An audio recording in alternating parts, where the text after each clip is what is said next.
Good morning. Thank everyone for joining us today. Let me introduce the people who are here today. From my far right, Mr. Larry Schwartz, former secretary to me, former secretary to Governor Patterson, and he's come back and he's helping us with the hospital surge and flex plan and the vaccination plan, both of which are major operations, as you know. We then have Chancellor Jim Malatras, Commissioner Howard Zucker, to my left, Melissa DeRosa, Secretary to the Governor, to her left, Robert Mihica, Budget Director. I'm going to speak quickly today for two reasons. Number one, I'm from New York. We speak quickly. Number two, I have a lot of ground to cover, and we have some special guests who are joining us, and we want to be on time for them. Today is day 286. We're doing 3 COVID operations at the same time. Number one, the hospitals, managing hospital capacity and surge and flex, as we call it. Number two, trying to slow the spread of the virus. And number three, being as aggressive as we can on vaccinations. We want to be the most efficient, most effective state in the United States in terms of vaccinations. As we said, we would have a New York State panel review the actions and recommendations of the FDA and their advisory committee to give New Yorkers more confidence in the vaccination process.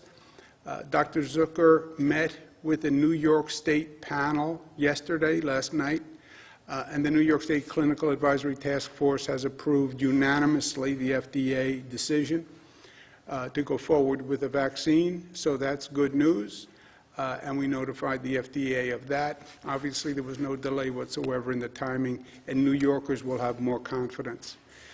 We're now talking about a winter plan, and when you're talking about the winter plan, you have to take the full context into consideration, where we've been, where we're going. And it has been quite the journey, and the journey isn't over. It's not really going to be over until the summer, and we hit critical mass with the vaccination. And we have to calibrate our way through the journey.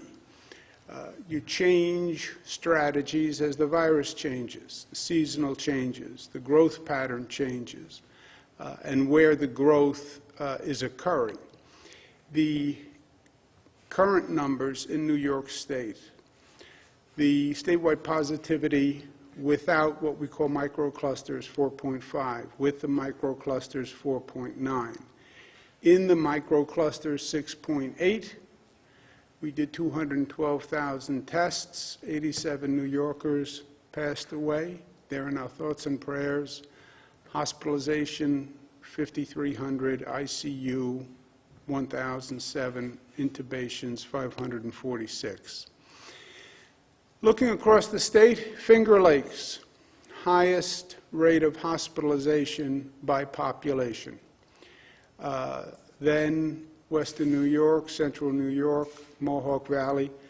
Western New York, which we've been focusing on for quite some time, we've actually seen a flattening in Western New York, not a reduction, but a flattening in the increase, and that's good news. But you see the varied picture across the state of New York. We have said from day one, for us, this is a constant calibration. We want as much economic activity as possible and respect public health and the cost of the virus, right? So that's always the calibration. Yes, economic activity. Yes, as much as we can, social activity, balanced with public health. Some states have had these dramatic opens and closes, full open, full close, full open, full close. I think that's highly disruptive, and it's not the best way to go through this. Our approach has been different, where we've always been following the data and the metrics. And we have more data than any other state. Maybe New Yorkers have a little PTSD, but what we went through in the spring with all these experts giving us advice, and the advice turned out to be wrong, all this anecdotal information, we invested very heavily in doing COVID testing, and we do more testing than any state in the nation. But that gives us actual facts that we can base our actions upon. And we've now done 21 million tests. So we've actually done more tests than we have people in the state of New York now. On the facts, what we're seeing, schools are almost without exception safer than local communities in terms of infection rate. This was not what was initially expected. Initially, some of the experts said, well, schools are like mass gatherings, and if you get a lot of students together, there's going to be a spread. That is not what has happened. That's not what the facts say. The facts say that the schools are actually following the rules and following the guidance. The children are following the guidance. The teachers are doing a great job following the guidance. And the schools, the positivity rate tends to be lower than the positivity rate in the surrounding community. My point is, if it is safer for the children to be in school, then have the children in school. If it's safer for the teacher to be in school, then have the teacher in school. It's less disruptive. The children get the education. You don't have the same issues you have with remote learning. Now, this is a decision that has been left to the local school districts. And we've had a discussion back and forth. We had this discussion with New York City. My advice, although it's their decision, is that unless you have data that says the schools are at a problematic infection rate, the schools should be open. City of Buffalo recently announced they're going to keep their schools closed. I respect local governments. I respect the prerogative of local governments with education. I understand the balance, but my advice, and if you look across the nation and you look across the world, most informed experts will say test in the schools, but if the schools are safer, then leave the schools open. By the facts, hospitalization rates are increasing dramatically across the world, across the nation, and across this state. You see where we are now, and you see how quickly the increase has been. And this is the ultimate cause for concern, right? The ultimate cause for concern is an overwhelming of the hospitals. With the hospitals, the situation in the hospitals is better than it has been in the past. Compared to the spring, we have 30% fewer people in ICU. We have 50% fewer people intubated. The length of stay in the hospitals has dropped dramatically. The length of stay was on average 11 days in the spring. It's now down to 5 days. The medical community has made the most progress over the past few months. Not only the development of the vaccine, but therapeutics and how they deal with this disease. And that's what you see in the reduction of the length of stay. And that's what you see in the death rate. We had a 23% death rate in the spring. That is now down to 8%. This is probably the most informative data. Where are the new cases coming from, right? You want to know what's generating the new cases so you know where you can stop them. The troubling information in this is 74% of the new cases are coming from household gatherings, living room spread. In many ways, you can understand what happened. You close bars, you close restaurants, you close theaters, you close stadiums, you close mass gatherings. Where do people go? They go home. Come to my house. We'll go over to Robert's house. We'll invite our friends. We'll invite our family. Compound that by the holiday season, which is a natural come to my house, my family, my friends I know will be safe. That is what is driving these numbers. You get past the 74%, healthcare delivery which is incidental to the provision of service, right? These are in hospitals, et cetera. Then higher education, colleges, which we have been battling. This is partially college students going back and forth. This is partially college students who, at that stage in life, are superheroes, and they don't believe that they're going to get infected. And if they get infected, they're going to be able to deal with it. We've been dealing with colleges. Education employees, restaurants and bars, 1.4%. But you're now down to small numbers, basically, right? Travel, vacation, we've had quarantines, but people coming in, that is an imperfect system on travel. That's about 1%. Sports is basically school sports. Public sector, police, fire, EMS, military. Now, a big part of this is people who just, by their job, are exposed to the situation. EMS workers, National Guard people who have been helping. Police, fire, they're out there all the time. I've said repeatedly, police especially, they need to wear masks. It's the law and it's smart. It's both. Transportation, private transportation, people who are in limo cars, calling cars, as well as public transportation, manufacturing, religious activities, construction, retail, professional services, elementary school, 0.49, high school, 0.46, prisons, correctional, 0.4, middle school, 0.19, auto dealers, car rentals, 0.16, but we're getting to very small numbers here now. Auto dealers, car rentals, and then hair and personal care, which was much worse earlier on.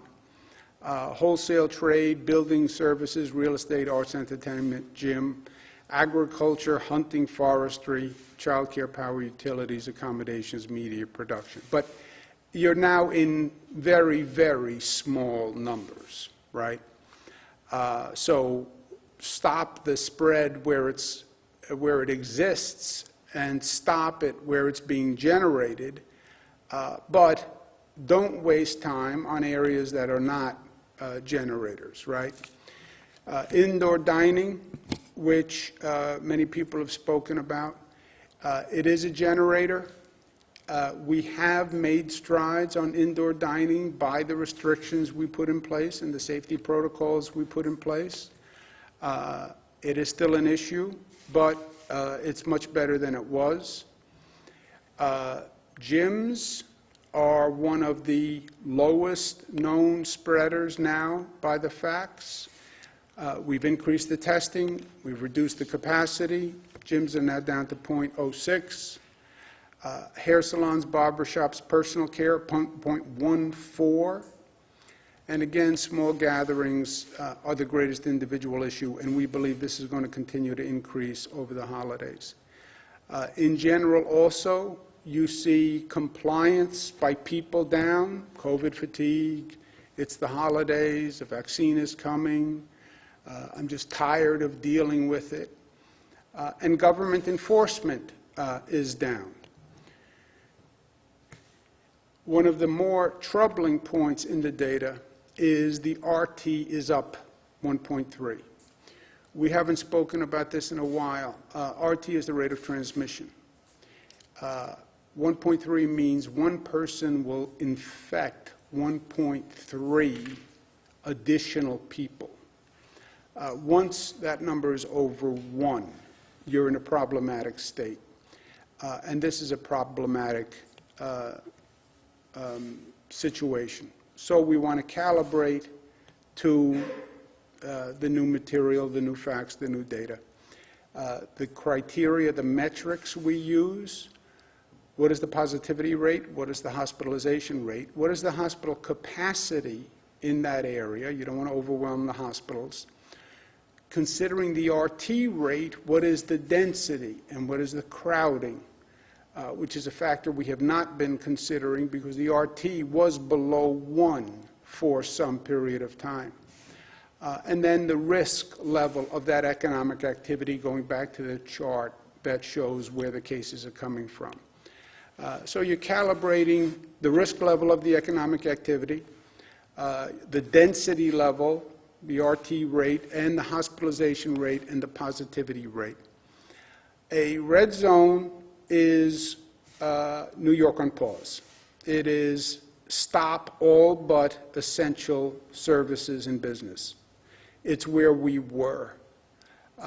We don't have any red zones in the state. We don't want to go back to a red zone. Other states have gone back to closure. We don't want to go here. The only reason you would close the economy is because you're going to overwhelm the hospitals. And if you get to 90% of hospital capacity, then you are effectively at the point where you're going to overwhelm the capacity. And capacity here includes staffing, equipment, et cetera. If we see that we're on a glide path towards overwhelming the hospitals, you have no choice but to close down the economy. You cannot overwhelm the hospital system. Short of that is an orange zone, which is 4% positivity over 10 days, or you're at 85% of hospital capacity, or the rate of growth in the hospitalizations is dramatic as determined by Department of Health. Yellow zone is 3% positivity, and you are one of the highest percentage growth clusters in the state in terms of hospitalization. We're calculating the data of this week and this weekend, and by those metrics, any new zones will announce on Monday. If you are a yellow zone or if you are an orange zone, this is all determined on the facts, and what it is saying is, in your community, you have a problem. It's not somewhere else. It's your community. It's your grocery store. It's your church. It's your temple. It's your mosque. It's your block. And you can make a difference in your community. And it means you have to take it seriously. Yes, I'm tired, and I've been doing this for a long time. I feel it myself. I get it. But we can't relax until COVID relaxes. And COVID is not relaxing. We have the vaccine. We're going to beat it. But we have to finish the game, and we have to finish the war. And we don't want to lose people who we don't need to lose. God will take people. We're not going to stop death. But we should make sure we're doing everything we can to protect every life that we can. And that's the goal of all of us going through this. Staten Island, 26 deaths on Staten Island. Staten Island is 25% of all the deaths in New York City, even though they're only 5% of the population. Staten Island has one of the highest growth hospitalization rates in the state today. And these are deaths, 26 people. You know, we talk about number statistics. You have to remember, behind every statistic, every number, is a family, is a father, is a mother, is someone who's going to go through the holidays with a lost loved one. You know, for me, I feel it. I have the conversations. I talk to the families. It's painful. And we need people to understand that to the extent it is preventable, we really must prevent it. This is not a political issue. There is no politics to the guidance or these rules.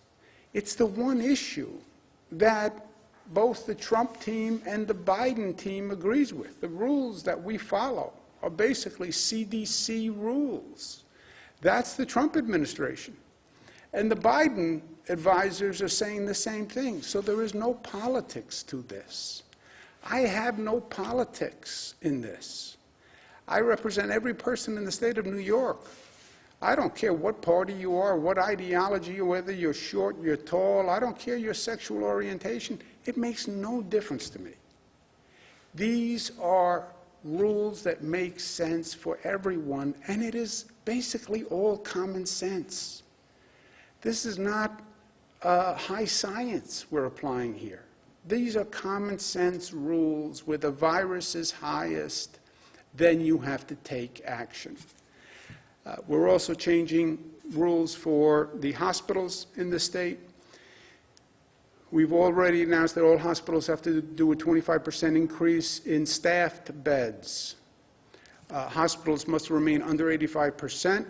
They can remain under 85% capacity by either adding an additional up to 25% of beds, or reducing elective surgeries, or both. They have that flexibility, but we want every hospital to remain under 85% occupancy. Over 85%, that hospital is now in a critical situation. As we said, 90% triggers a red zone, and every hospital has to have a 90-day PPE supply.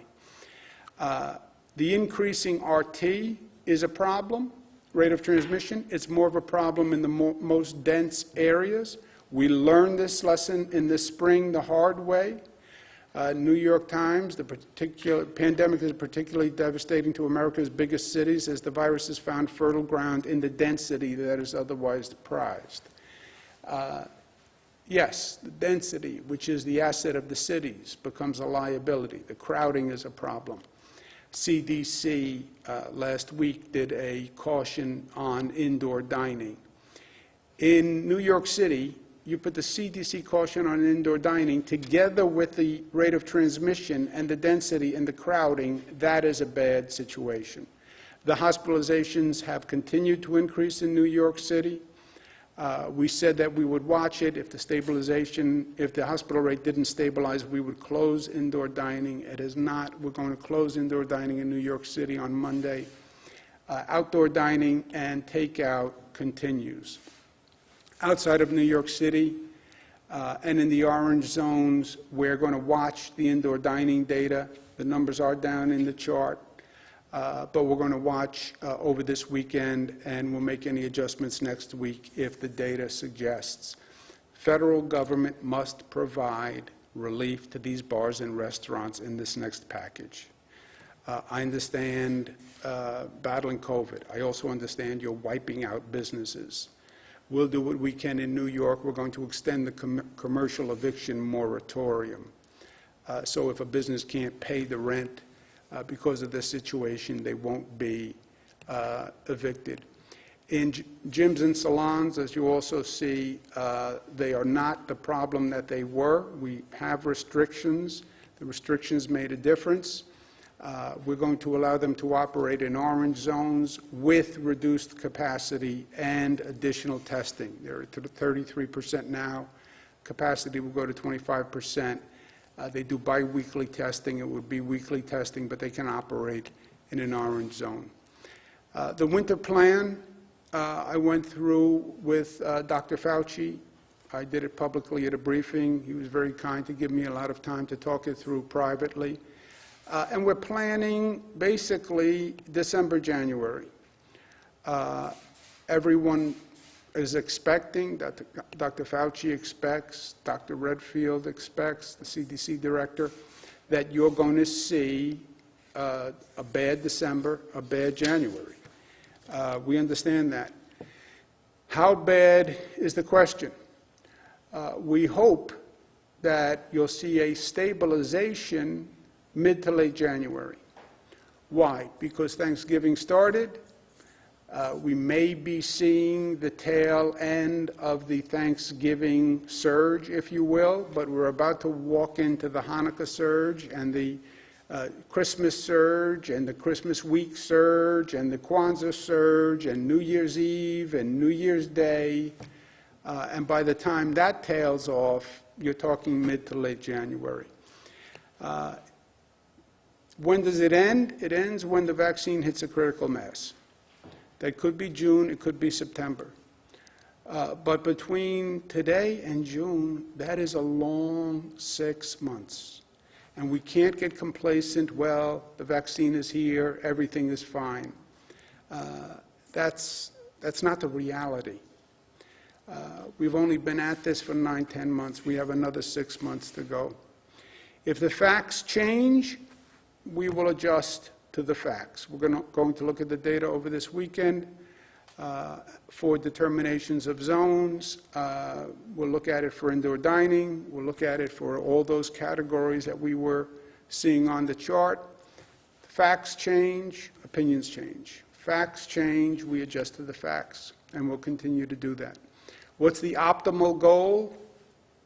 To remain one of the lowest spreads in the nation. The tide is coming up. The boats are going to go up. You're not going to stop the tide. But you can do as much as you can. And this state has one of the lowest infection rates in the United States of America. Our highest infection rate in the state is lower than 40 states. Our highest infection rate is lower than 40 states.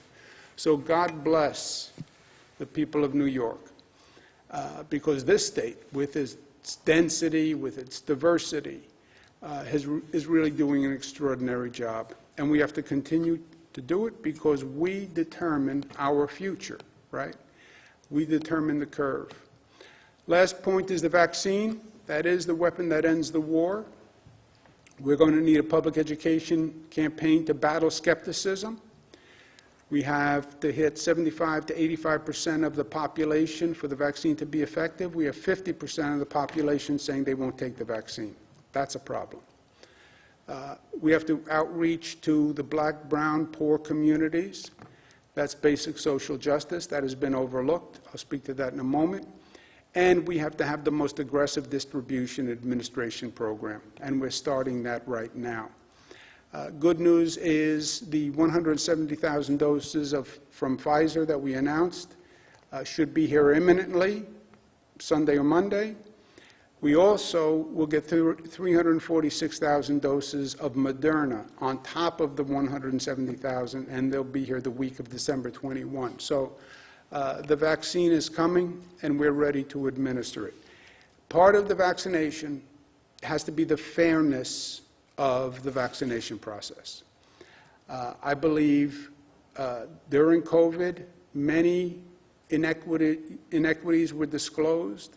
Healthcare disparities were disclosed.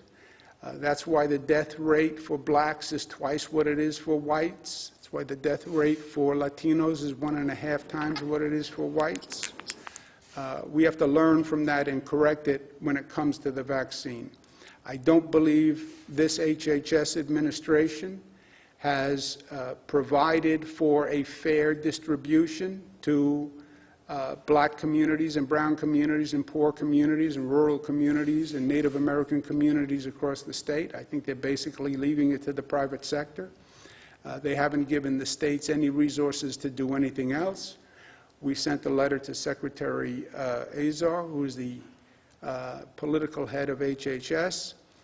110 leaders signed on from the state saying that don't continue the discrimination that we have seen through COVID, where black, brown, and poor communities were left behind with higher death rates, higher infection rates. COVID doesn't discriminate, neither should the United States of America. And we're all anxious to do the vaccine. Let's do the vaccine fairly. Let's do it justly.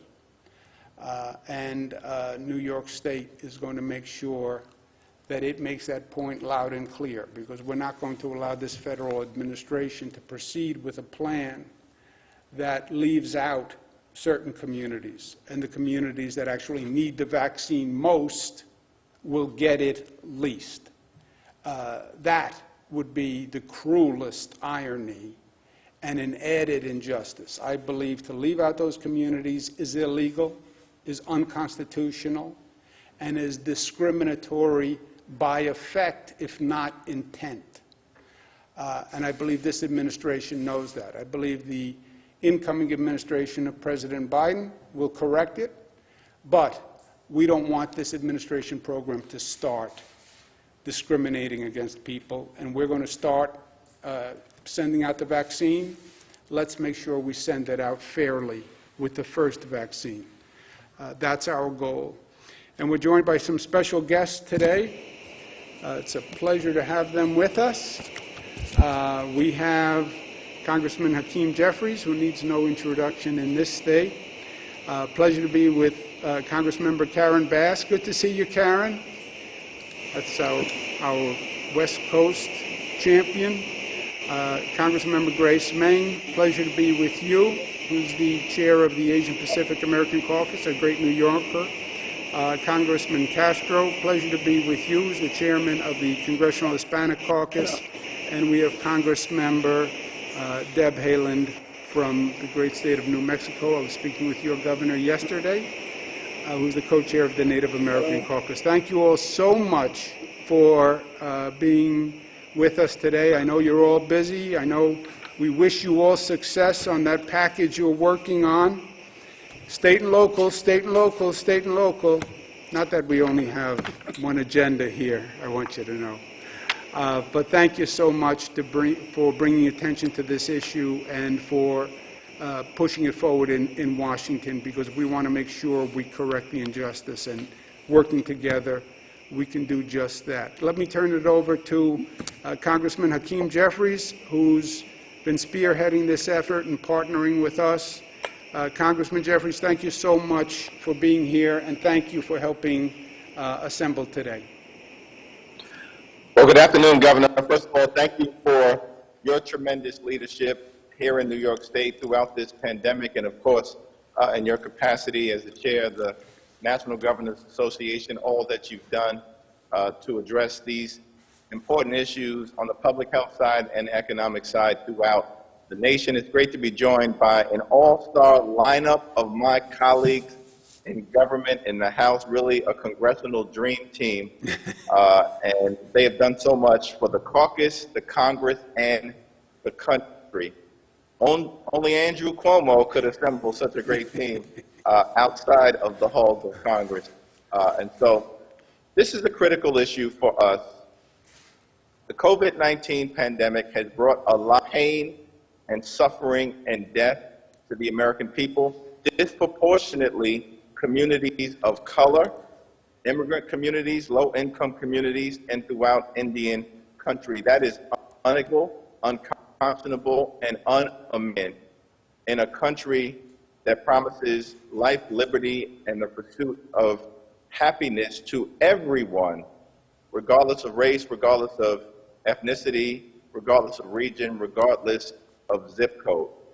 And so we have to continue to press the case together to make sure that as the vaccines become available, that they are disseminated in equitable, efficient, and effective fashion to everyone.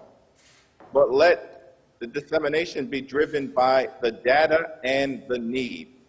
And we know that that, in fact, is going to be in communities of color and immigrant and throughout Indian country. So I look forward to continuing to work with my colleagues to make sure that the resources are provided here in New York State and throughout the country to make sure that this can be done. It's going to take about $8 billion to do it. The government under this administration has only provided states with about $200 million. That is barely a drop in the bucket, and we're going to work on this issue together. So thank you to my colleagues, and thank you, Governor Cuomo. Thank you, Congressman. Thank you so much. Thank you for organizing your colleagues. I know they're very busy, and you're right, they are the dream team. I've never seen them on one screen together like that. And I'm glad to have them here in New York.